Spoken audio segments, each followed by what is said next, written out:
Everything in my world collapsed the day my son died, and my daughter-in-law Melissa kicked me out of the house I'd helped to build. She didn't even wait for the last shovelful of dirt to fall on Ethan's grave. As the cold March wind howled through Oak Ridge Cemetery, I watched her scroll through her phone with a smirk, not a tear on her flawless face. "You won't see a penny from Ethan's will, Frank. I promise you that," she said, not bothering to lower her voice. I stood there, clutching the funeral program so tightly it ripped at the edge. The other mourners, people who'd known Ethan since he was a kid running around Chicago's North Side, fell silent and drifted toward their cars. Even my old friend Susan, who had come all the way from Wisconsin for the service, lingered beside me with worry in her eyes. "Your son?" Melissa let out a bitter laugh. "He was my husband. Everything is mine now." It felt like getting punched in the gut.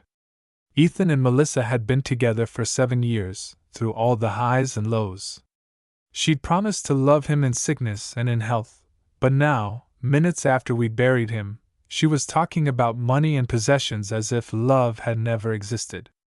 "What's wrong with you?" "At least pretend you're sad," I whispered, not caring who overheard.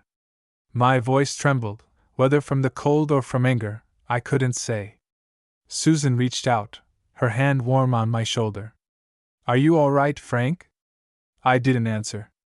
I just watched as Melissa slipped her phone into her expensive purse and turned away, her heels clicking across the pavement. I could see her car, Ethan's old silver Tesla, waiting by the curb, the car he'd bought her for their 5th anniversary. She didn't look back even once. Standing alone beside my son's grave, I wondered what Ethan would think if he could see her now. Did he suspect any of this? Or had I just been blind, an old fool clinging to the belief that family meant loyalty? The groundskeepers waited politely at a distance, shovels in hand, ready to finish the job. I looked down at the picture of Ethan smiling back at me from the funeral program, and my heart broke all over again. He was my only child, my pride, my reason for getting up every morning after Susan passed away. I closed my eyes, letting the icy wind sting my cheeks, and remembered Ethan at age 8, standing in our tiny garage in Evanston, hands sticky with model glue and determination in his eyes. "Dad, why does every plane have to look the same? I want mine to stand out." He'd painted his model planes in bright orange and blue, ignoring the instructions and making up his own rules. That stubborn creativity followed him into adulthood. At Northwestern, he built an app that helped people manage their schedules. Time Nest, he called it. I'd told him there were already 100 apps like that, but he insisted. "Mine will think like people do." Within 2 years, he'd sold it for $10 million. Still, what I remember most isn't the money, but the pride in his eyes when he said, "Dad, I'm going to take care of you. You deserve to rest." He bought me a little workshop behind his house, filled it with every tool I'd ever dreamed of. I barely had time to use it, though. When Ethan got sick, everything changed. Pancreatic cancer? The kind of diagnosis you wouldn't wish on your worst enemy. I moved into their guest room to help. Melissa said she couldn't handle the stress, so she retreated to her office. It was me cooking Ethan's meals, driving him to chemo, trying to keep his spirits up. By the last month, he was too weak for much conversation, but he made a point of meeting with his lawyer, Leonard, a smart, trustworthy guy Ethan had always admired. "Dad, don't worry. I've made sure you'll be okay," Ethan whispered one night, his hand shaking in mine. "Melissa can't hurt you." I didn't understand what he meant, at least, not until today.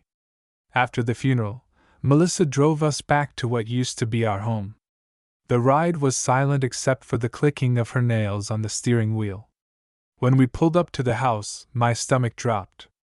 3 suitcases, my suitcases, sat on the porch. She parked, got out, and tossed the keys to me like I was her chauffeur. "Your stuff is packed, Frank. The house is mine now. Your rental agreement ended with Ethan's death." I stared at her, trying to make sense of it. "Rental agreement?" Melissa, I took care of him. I've lived here for over a year. She smiled, cold and victorious. And now it's time to move on. Inside, she handed me a folder, 3 pages of legal jargon, all signed by Ethan. Month-to-month tenancy, automatically ended at the landlord's death. My hands shook as I read it under the porch light. We just buried your husband, I managed to say, my voice barely above a whisper. And now my new life begins, she replied. It was almost dark by the time I finished loading my car. Everything I owned fit in 3 suitcases and a box of model airplanes Ethan and I had built together. Melissa watched from the doorway, arms crossed, not a single word of comfort or gratitude. As I drove away, the house shrinking in my rearview mirror, I realized I was homeless, on the very day I'd buried my son. But one thing kept me going, Ethan's words. Trust Leonard. Tomorrow, I'd find out what my son had really planned. That night at the Oakwood Motel was a blur. The room smelled faintly of old cigarettes and cleaning fluid, but I barely noticed. I sat on the edge of the bed, the 3 suitcases stacked by the door, Ethan's photo propped up on the nightstand beside the rental agreement Melissa had tossed at me. Everything I'd known for the past 2 years had disappeared in the space of a few hours. I didn't sleep much. My mind kept replaying the last year, searching for answers I'd missed. Ethan fighting for his life, me driving him to chemo, Melissa always somewhere else. Working, she claimed, but her laptop screen was more often tuned to Zillow than spreadsheets. Before dawn, I pulled out Leonard's business card, tracing the letters with my thumb. Trust Leonard. Ethan's voice echoed in my head, steadier than mine had been for weeks. I called his office as soon as the clock hit 8 o'clock. He picked up on the second ring. Baxter and Associates, Leonard speaking. Leonard, it's Frank. Sorry to call so early. Melissa's thrown me out. I need advice. He didn't sound surprised. Frank, I'm so sorry about Ethan. I can meet you this morning. Bring the rental papers. By 10 a.m., I was riding the Old L downtown, watching the city pass by in a blur of brick buildings and rusty fire escapes. Leonard's office was on the 17th floor, overlooking Lake Michigan, all glass and steel and order, the exact opposite of my world. He shook my hand with genuine warmth, led me to a chair, and poured coffee that tasted better than anything I'd had in weeks. Melissa handed me these, I said, pushing the folder across the desk. Leonard read them quickly, then met my eyes. It's legitimate. But the law is more complicated than she thinks. You're Ethan's father, not a stranger. There are protections for you she might not know about. Relief and anxiety warred inside me. She wants me gone. What am I supposed to do? Leonard smiled for the first time. You came at the right moment. We're reading Ethan's will this Friday. Melissa, you a few witnesses. You need to be there. Bring anything she gave you, those rental documents especially. For a long moment, I just nodded, my hands tight on the coffee cup. Leonard, did Ethan really do something to protect me? He hesitated, then answered quietly. Frank, your son was a remarkable man. He thought of everything. Come Friday, you'll see. The next few days were a haze of cheap coffee and cold motel rooms. I walked the lakefront every morning to keep my mind from turning bitter. Sometimes I'd see families with kids, young men pushing strollers, and wonder what Ethan's life could have been, should have been. I called Susan in Wisconsin once, just to hear a friendly voice. You're not alone, Frank. Come visit any time, she said, and for a moment I almost believed her. Friday came with a storm, gray clouds, the kind of rain that seeps into your bones. I put on the only suit I had left, the navy one Ethan bought me for his wedding, and made my way back to Leonard's building. Conference room B was full. Melissa sat at the end of the table. Her lawyer beside her, young, sharp-eyed, the type that made money by the hour. Across from them was Tom, Ethan's old business partner, and Susan, serving as family witness. Melissa's smile was all teeth. "Frank, I'm surprised you showed up." I ignored her and sat down. Leonard started the meeting with a few words about Ethan's uncommon diligence, then pressed a button on a recorder. "This is the reading of the last will and testament of Ethan David Parker, dated February 3, 2024. Present are Frank Parker, father, Melissa Parker, surviving spouse, legal counsel for Mrs. Parker, Thomas Harris and Susan Becker, witnesses." Leonard's voice turned formal. "To my beloved wife Melissa, I leave the family residence at 1124 Oak Ridge Lane, including all furnishings and personal property, all vehicles registered in my name, and checking accounts at North Star Bank totaling approximately $350,000. Melissa's face glowed with triumph. She shot me a look of pure satisfaction, as if daring me to say something. Leonard continued. "Additionally, Mrs. Parker receives all jewelry, artwork, and collectibles purchased during our marriage, valued at approximately $90,000. Melissa's lawyer began writing furiously. Leonard raised a hand. "But there are additional bequests." The room shifted. I felt my heartbeat in my throat. "To my father, Frank Parker, who sacrificed 18 months of his retirement to care for me during my illness, I leave 50% ownership of Parker Innovations, including all shares, voting rights, and dividend distributions, currently valued at $36 million. I also leave him the workshop and all tools constructed for his use, to be relocated to property of his choosing, as well as all model aircraft we built together, and $150,000 from the education fund." The room exploded in silence. Melissa's face lost all color. Her lawyer's pen stopped moving.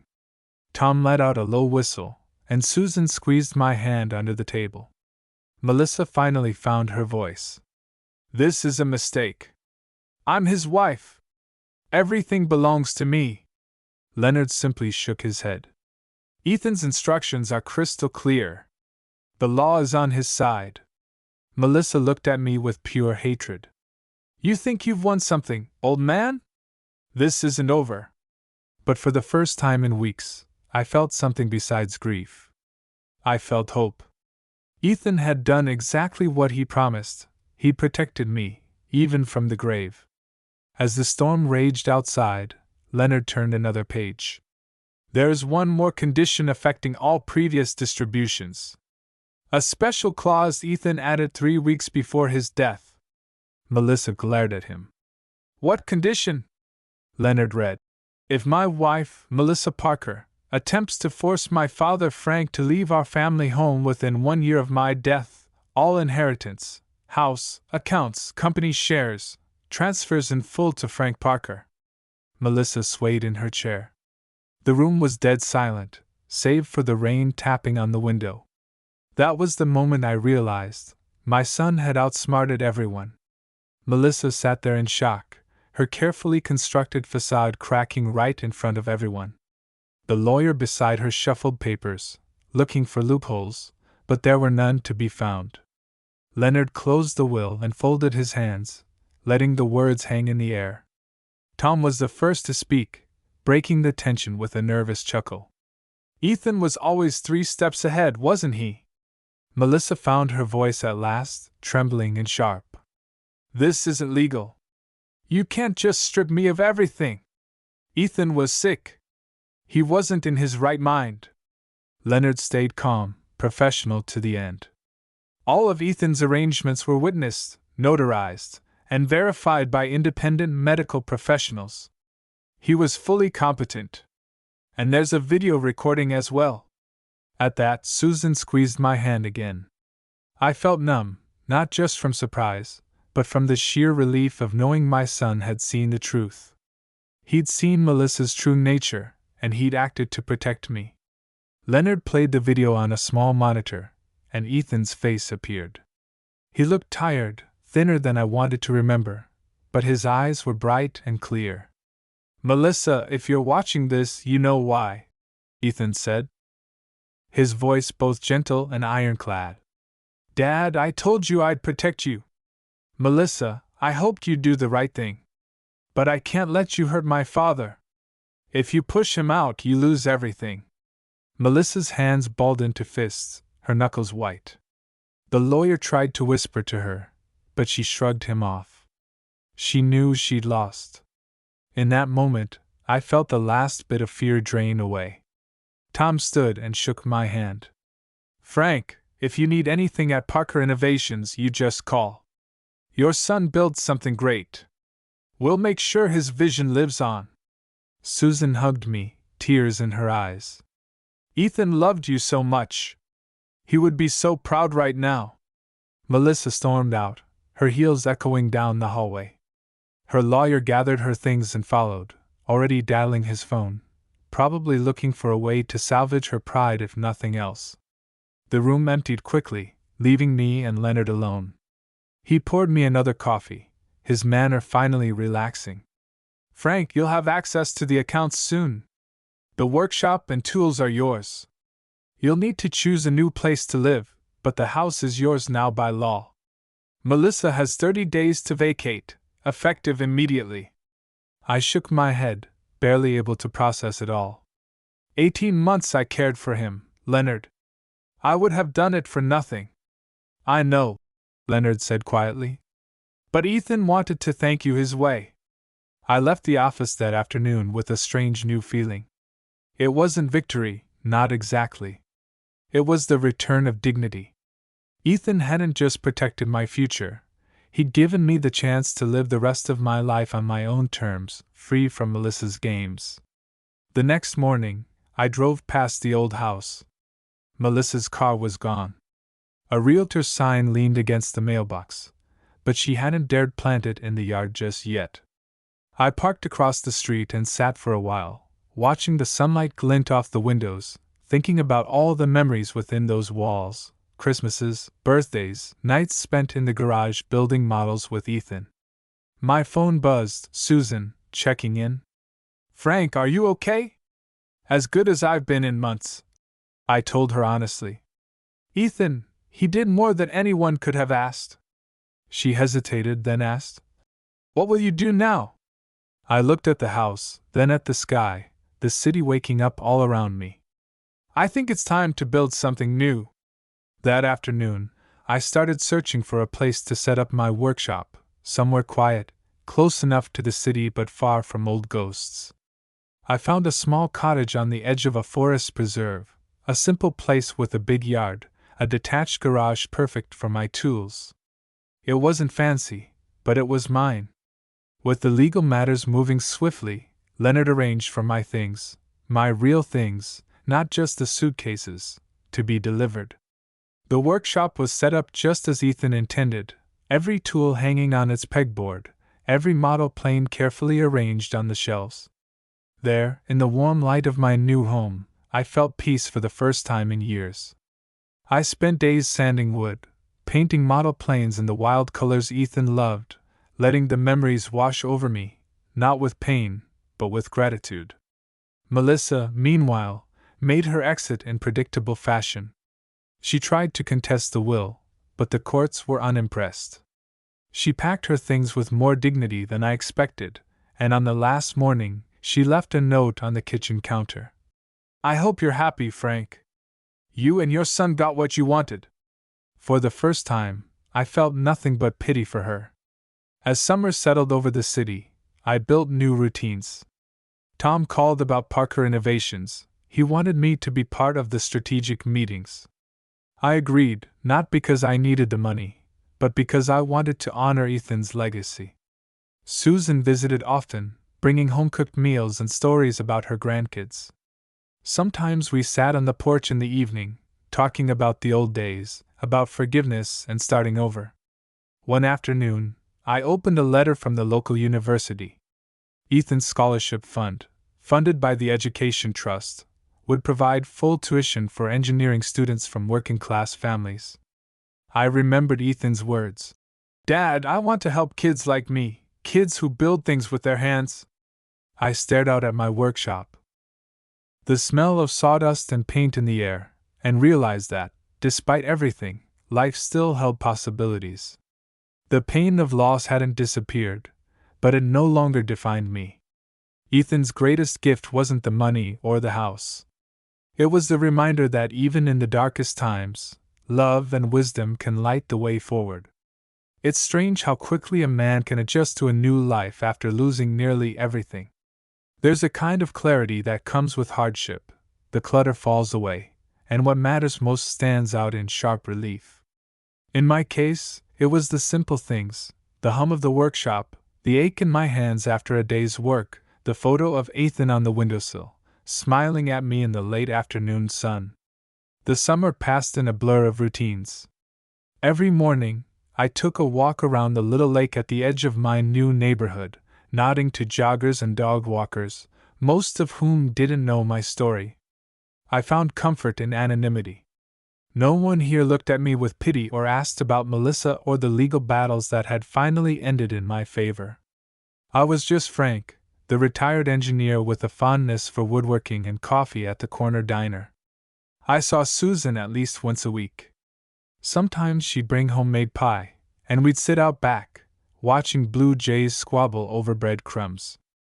Other times, we'd share quiet evenings with no need for words, two old friends who understood what it meant to have lost and survived. The only part of my old life I kept close was Parker Innovations. Tom, true to his word, invited me to monthly meetings. I was no tech genius, but I knew people, and I knew what mattered to Ethan. The company's boardroom was a world away from my workshop, but I felt Ethan's presence there, too, in every decision that shaped the future of the company he'd built from scratch. The first board meeting without Ethan was tough. Tom sat at the head of the table, his face drawn and serious. "Frank," he said as the room settled, "Ethan's vision got us this far. We want your input on what comes next." I looked around at the young faces, developers, marketers, managers, most of them not much older than Ethan had been. "Ethan always said technology should make life simpler, not more complicated," I told them. "Let's remember that. Let's keep it about people." They nodded, and I could see a spark of pride in Tom's eyes. After the meeting, he pulled me aside. "Frank, I know you never planned to run a company, but we could use your steadiness. Would you consider serving as chairman of the board?" It took me a moment to answer. "Tom, I'm no businessman, but if Ethan trusted you, that's enough for me. I'll do my best." That fall, Parker Innovations launched its first big charity initiative, the Ethan Parker Memorial Scholarship. We funded 20 full-ride scholarships for engineering students who'd grown up fixing cars, building computers from scraps, dreaming of something bigger than their circumstances. Each recipient got a note from me and a photo of Ethan in his Northwestern sweatshirt, grinning from ear to ear. Word got around, and letters began arriving from parents, teachers, and kids themselves. One girl wrote, "I never thought I'd have a shot at college. Now I'm going to build robots for a living. Thank you, Mr. Parker." I kept every letter in a shoebox on my desk, a quiet reminder that Ethan's legacy was about more than wealth or business. It was about giving others a chance to shine. Meanwhile, life settled into a new, peaceful rhythm. Susan and I went to church on Sundays, sat in the back pew, and listened to the choir sing the old hymns that reminded us of our own childhoods. On Saturday mornings, I'd visit the farmer's market, picking out apples for pie or tomatoes for soup. The people here treated me kindly, with respect, never prying into the past. I found myself smiling more often, not out of obligation, but because I truly felt content. Of course, there were hard days, too. Some nights, I'd wake from dreams of Ethan's last days, his voice thin, but his grip strong on my hand, promising he'd take care of things. I missed him every moment, but the pain had softened, leaving only a deep, unshakable love. As for Melissa, I heard she'd left town. The house was empty for weeks before a new family moved in, a couple with young kids and a golden retriever that barked at squirrels in the front yard. I drove by once, just to see, and found myself smiling at the sight of children playing in the yard Ethan and I had once raked for leaves. Sometimes I wondered if Melissa felt any regret, but I quickly let the thought go. I had too much living left to do to waste energy on bitterness. Besides, Ethan's lesson was clear: life's too short to let the actions of others poison your spirit. By Christmas, my little cottage felt like a home. Susan and her family joined me for dinner, bringing laughter and warmth. We set a place at the table for Ethan, a simple gesture, but one that brought comfort to all of us. Later, after everyone had gone, I sat by the fire and wrote in my journal. Ethan, you gave me more than you'll ever know. I promise I'll keep building, keep loving, keep your light alive for as long as I can. And as I drifted off to sleep, I felt something I hadn't felt in a long time, a sense of hope for the days to come, and gratitude for the journey, however difficult it had been. Winter came to the little cottage with a kind of peace I hadn't known in years. Snow piled along the fence, and icicles sparkled in the morning sun. I spent more time in my workshop, the heat of the wood stove battling the chill, the air thick with the scent of pine and glue. Each project felt like a small victory: birdhouses for the neighbors, a rocking chair for Susan's granddaughter, and a set of brightly painted model planes for the scholarship kids who wrote to me every December. Some evenings, I'd drive out to Parker Innovations, the city lights twinkling in the distance, and meet Tom for coffee. We'd sit in his office long after the cleaning crew had left, talking about Ethan, about the company, and about life. One night, Tom showed me a proposal. Frank, we've been approached by a tech firm in California. They want to buy us out, big money. What do you think? I studied the papers, feeling Ethan's voice in the back of my mind. What would he have wanted? I asked. Tom shrugged. He always talked about keeping the company independent. Helping people, not just chasing profits. I shook my head. Let's stick to Ethan's vision. As long as I'm around, Parker Innovations will stand for something good. Tom grinned, relief evident on his face. Glad to hear it. The board trusts you, Frank. You've got a knack for making the right call. We spent the next hour dreaming up new projects, expanding the scholarship fund, building a mentorship program, and even starting an after-school club for kids who wanted to tinker with computers and robots. For the first time in ages, I felt young again, like the world was still full of possibilities. Back at home, life moved on quietly. Susan was a constant presence, her laughter brightening even the coldest days. She insisted on teaching me how to make her mother's famous apple pie, and though my crusts never turned out quite right, she assured me Ethan would have loved them anyway. The holidays brought old memories back with a bittersweet rush. On Christmas morning, I found myself standing by the window, watching the snow fall, missing Ethan more than I could say. But then the phone rang. A group of scholarship students had gotten together and called to wish me a Merry Christmas. Their voices were full of hope and excitement, and suddenly I didn't feel alone. One afternoon, I got a letter from a young woman named Natalie, the first recipient of the Ethan Parker Memorial Scholarship. She wrote, Dear Mr. Parker, I just finished my first semester in engineering. I built my own robot. Thank you for believing in me. I promise to make you and Ethan proud. I pinned her letter above my workbench, right next to Ethan's college photo. Every time I looked at it, I remembered why all of this mattered. But life had its complications too. One gray January day, a knock came at my door. I opened it to find Melissa standing there, her hair a little disheveled, her eyes rimmed red. She looked nothing like the woman who had thrown me out of my own home less than a year before. She hesitated before speaking. Frank, I know I have no right to ask for anything, but I wanted to say, I'm sorry. For everything.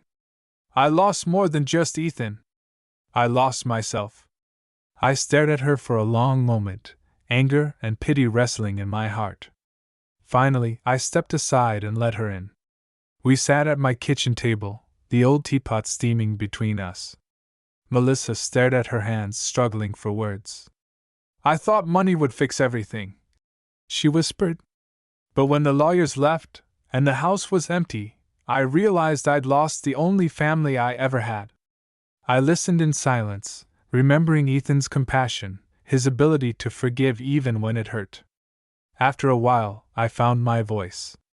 Melissa, I can't forget what happened, but for Ethan's sake, I'll try to forgive. That's what he'd want. She nodded, tears slipping down her cheeks.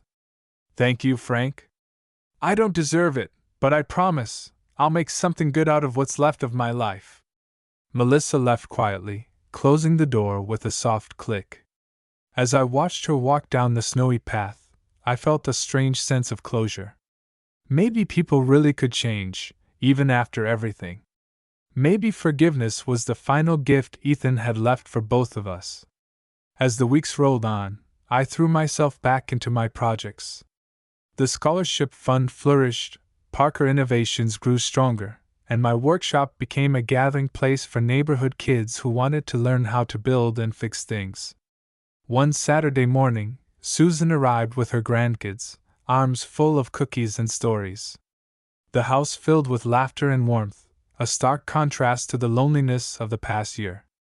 I realized then that, for all the pain and loss, I'd been given a second chance, a chance to rebuild, to forgive, and to honor Ethan's memory in ways I'd never expected.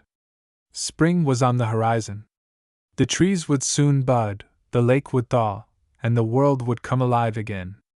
I was ready to meet it, head on, carrying my son's legacy and my own hard-earned wisdom into every new day. Spring arrived with the promise of renewal. The old snow melted away, leaving the yard muddy and the air full of birdsong. I threw open the windows of my cottage and let in the fresh breeze, grateful for another season of life, another season of hope. Parker Innovations was thriving, and every time I attended a board meeting, I felt Ethan's legacy pushing us to do more. We launched a community outreach program, coding camps in underfunded schools, free tech repair clinics for seniors, internships for kids who never dreamed they'd step inside a tech company.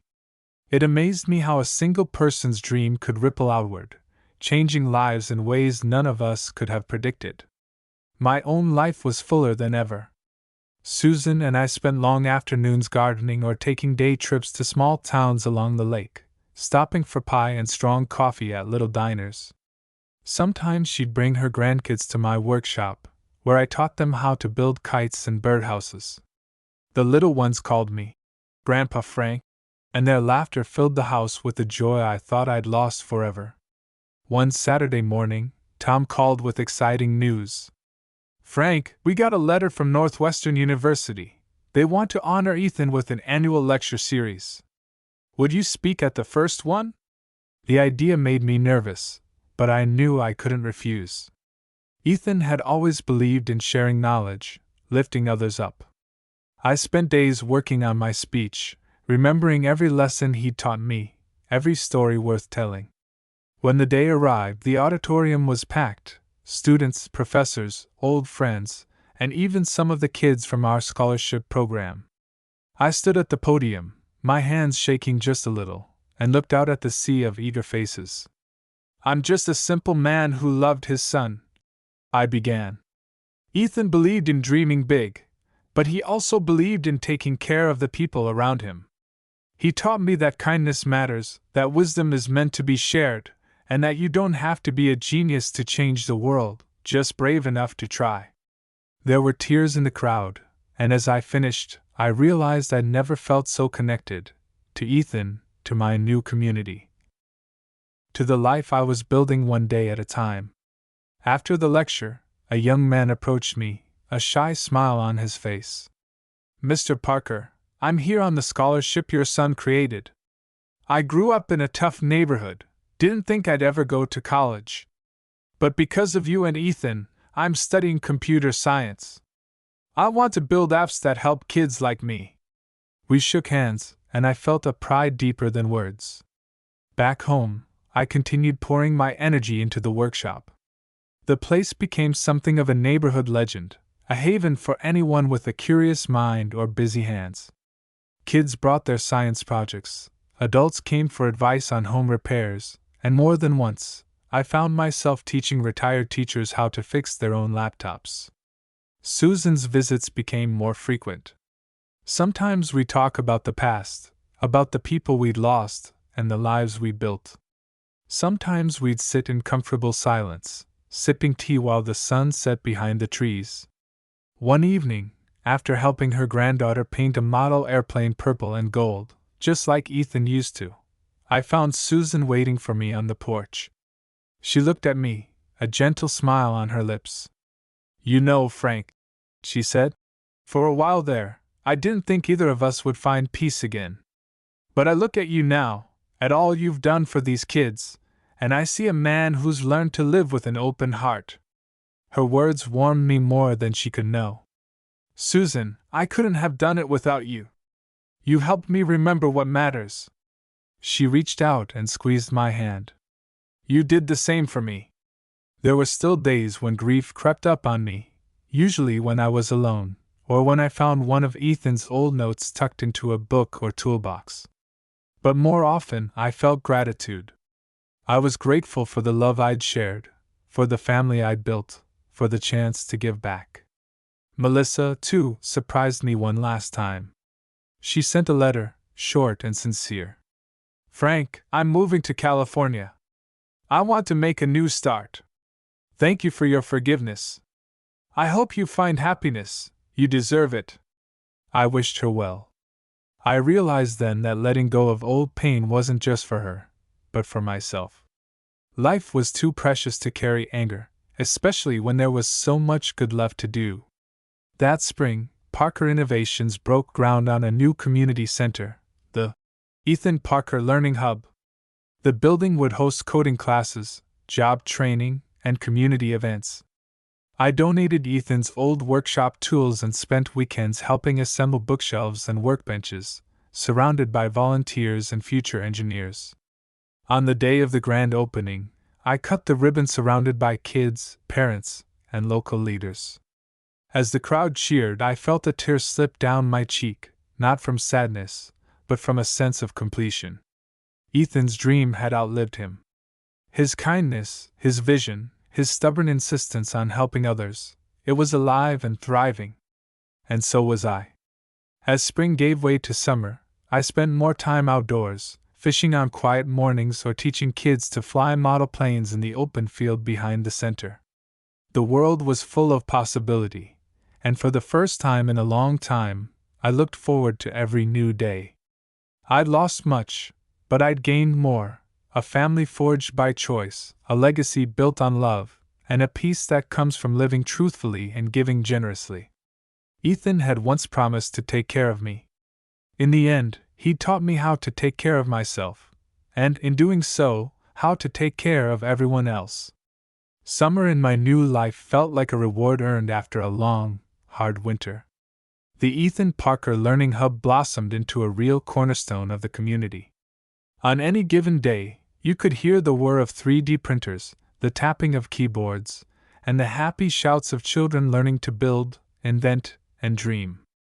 I watched it all with quiet pride, knowing Ethan's legacy had truly taken root. One Saturday, we hosted a community picnic outside the hub. The sun was shining, laughter echoed across the grass, and tables overflowed with homemade food. Susan was there, of course, helping organize games for the kids and reminding me to wear sunscreen on my old, balding head. I looked around at all the faces, young, old, hopeful, and felt more a part of something than I had in years. After the picnic, as dusk fell, I sat on a bench overlooking the lake, Susan beside me, both of us listening to the cicadas and the distant sound of kids skipping rocks. She nudged me, smiling. "You know, Frank, Ethan would have loved this. He'd have been right in the middle of everything, teaching those kids how to code and telling terrible dad jokes." I laughed, feeling the old ache for my boy, but also a strange sense of comfort. "He always said, 'Dad, if you want to build something that lasts, start with people. Teach them, help them, and they'll carry your work farther than you ever could alone.'" Susan took my hand. That's exactly what you've done, Frank. And not just for Ethan, you've changed lives too. Her words settled over me like a blessing. By late August, the scholarship fund had grown, and more students arrived at my door with thank you notes and stories about their successes, first jobs, inventions, and even small businesses launched with a nudge from the Learning Hub. Each story filled another empty place in my heart, building a mosaic of hope where grief had once lived. On the anniversary of Ethan's passing, Tom and the Parker Innovations team invited me to speak at the company's Day of Service.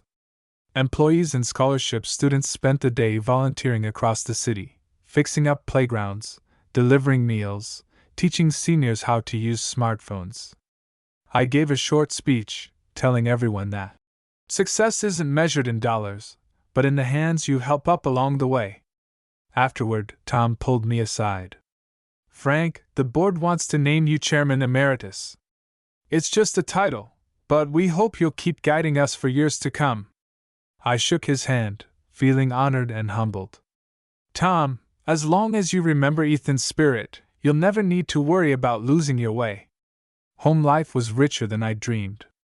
Susan and I started taking day trips in my old Ford, sometimes to visit nearby towns, sometimes just to sit by the lake and watch the ducks.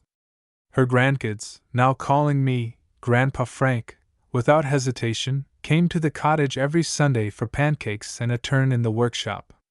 In quiet moments, I'd find myself alone at the workbench, sanding a model plane wing or repairing an old clock, and I'd speak aloud as if Ethan were there. Sometimes, in the hush of the evening, I almost heard his reply, words of encouragement, or maybe just a gentle, approving silence. Forgiveness for Melissa had brought unexpected peace. I received a letter from her that spring.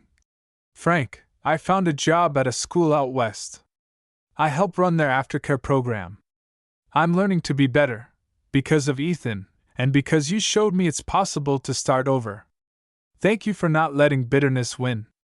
I set her letter alongside all the others, the kids, the families, the grateful parents. They formed a patchwork of new beginnings. That fall, I stood on the porch as leaves turned gold and red. I realized my greatest fear had always been ending up alone. Yet now, every corner of my life was filled with laughter, purpose, and memories that didn't hurt so much anymore. Sometimes, at sunset, I'd take a slow walk down to the edge of the woods, the last light glinting off the lake. I'd toss a model plane into the air, just as Ethan and I used to do, watching it soar and dip and finally glide to a soft landing. And as the sky faded from orange to blue, I'd feel an unbreakable connection, not just to my son, but to everyone we'd helped, everyone we'd welcomed into our lives. Ethan's plan had been perfect after all. He hadn't just saved me from losing everything, he'd shown me that love, wisdom, and a bit of stubborn kindness could build a new family and a new future. I'd learned, at last, what it really means to grow old, not just surviving loss, but building something beautiful out of what remains. So here's what I'd say, if I could speak to Ethan one more time, or to anyone who's ever felt lost after heartbreak: keep building. Keep loving. Find your second wind. Because sometimes, life's real legacy is not in what you leave behind, but in what you help others find in themselves. And if you're lucky, you'll hear, just as I did, a voice in the wind saying, "Looking good, Dad? Maybe try a little more purple on the tail section." The world keeps turning. The workbench hums. The house is warm with laughter. And in my heart, Ethan is never far away.